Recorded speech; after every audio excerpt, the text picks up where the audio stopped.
Welcome back to another episode of Art World Confessions. So today I'm going to be discussing arranged marriages in the art world. And arranged marriages not in the sense of your mom or dad has picked your partner for you, but you, the man, picking your partner based on who's going to be a good economic match for you. We've seen this across the art world, from art dealers choosing a woman who is the daughter of one of their collectors or perhaps their #1 collector.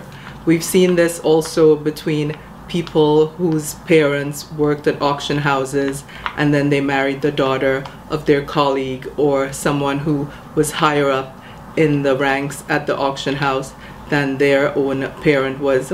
We've seen this also in terms of art world children of art collectors who marry each other and therefore put their collections together. This happened most recently with two of the most beautiful people in the art world, both of them quite young and both of them with their own foundations, who have a history of working with art through their parents. And when this happens, in the best case scenario, it's a beautiful thing. And most of them are beautiful things. When it's not beautiful, well, we all hear about it later in the newspaper with the blow-ups between this family and that family, arguing about this artwork or that artwork, and well, you know, it's not very pretty. In this sense, I guess, myself, you know, this is an art world confession, and if you think about my background with Catholic schools and the idea of confession as somewhere where you atone for your past mistakes, here I'm sitting on a chaise longue, sort of like at a psychiatrist's office or a therapist's office. So in my case, you know, when I first moved to New York, I worked as a writer. That's how I first started in the art world. I wrote reviews about artists and their shows, and that's the capacity in which I was involved with in the art world in the beginning.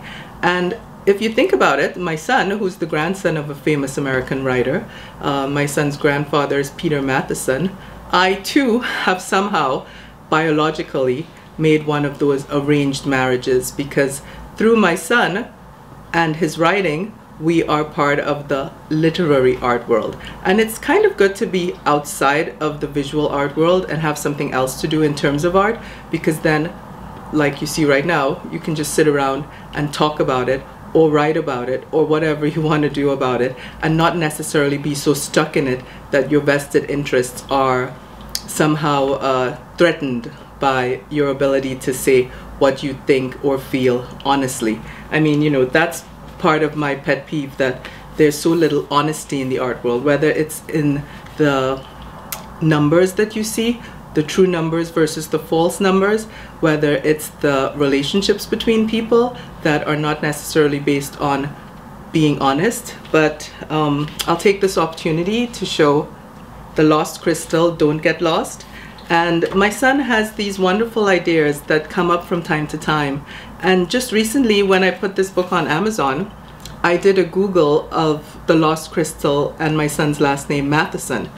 And what should come up but something about his grandfather, Peter Matheson. Apparently, Peter Matheson, in one of his books, mentions a place in Tibet called the Crystal Mountain. And I have read this book a long time ago, one of his famous books. I think it's called The Snow Leopard.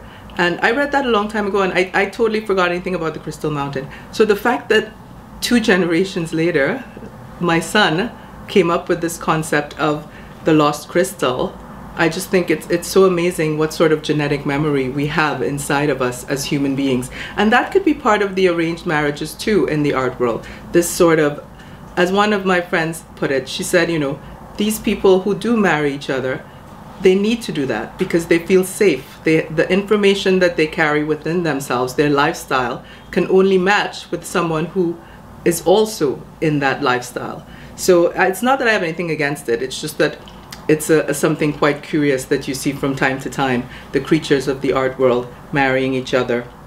Anyways, The Lost Crystal, Don't Get Lost. It's for ages 6 to 12. And it's a beautiful book written with the same sensibility that my son's grandfather had, which is looking out for marginalized communities, taking care of communities that have been pushed to the side. And if you have kids, by all means, go look for it on Amazon and That's it for today's episode of Art World Confessions. I hope you enjoyed it. Please like, subscribe, hit the bell notification so you know when next I upload a new episode. And enjoy your week. Art World Confessions reloading.